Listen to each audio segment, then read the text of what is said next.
Dear friends, may the Lord give you His peace. In these 9 years I have had the pleasure and privilege of being able to offer you Easter greetings from the very places that recall the resurrection of Jesus and His first apparitions, the empty tomb and the nearby chapels that recall the encounter with His mother, with Mary Magdalene and with the women. Emmaus, where Jesus makes Himself known as He breaks bread. The upper room where He appears to the disciples on Easter evening and 8 days later. This year I would like to offer you my best wishes from another special place, Tabgha, which is located on the shore of the Sea of Galilee, not far from Capernaum, the Mount of the Beatitudes, and Magdala.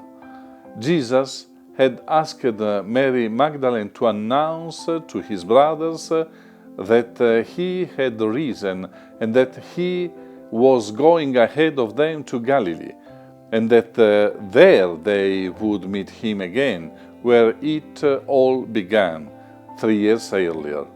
In Tabgha, on the shore of the lake, Jesus appears to Peter and 6 other disciples who are trying to fish as if they had shelled their call because they were overwhelmed by the death of the Master.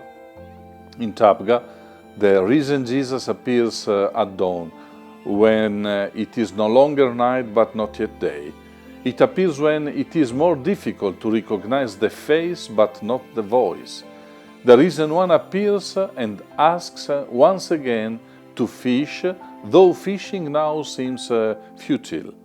That is, he asks us to trust him once again and to the end, because only he is able to overturn our failures and fill our emptiness.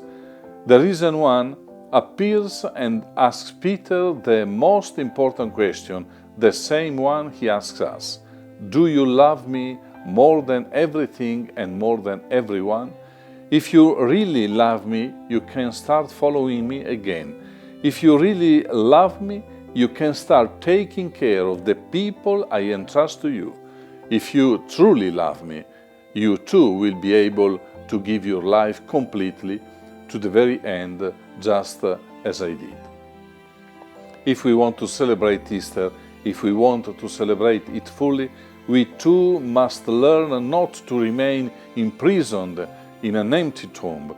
The risen Jesus precedes us and walks before us.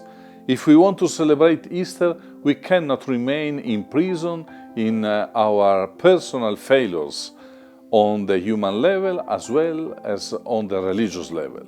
If we want to celebrate Easter, we cannot even remain crushed under the heavy stone of the circumstances in which we find ourselves living, which speak of failure and death, wars, pandemics, earthquakes, economic crisis, natural disasters, and disasters caused by our human recklessness and sometimes even by our human cruelty.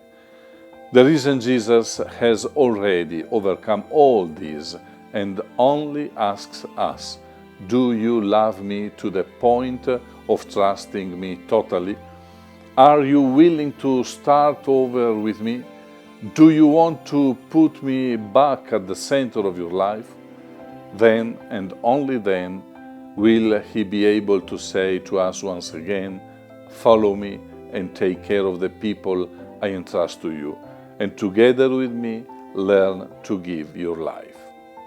Then and only then will we also become capable of recognizing Him present while it is no longer night but not yet day, and we will experience that by hoping in Him we will never be disappointed, deceived or confused, and we will be able to walk confidently, accompanied by Him on the paths of time towards the eternal Easter. Happy Easter!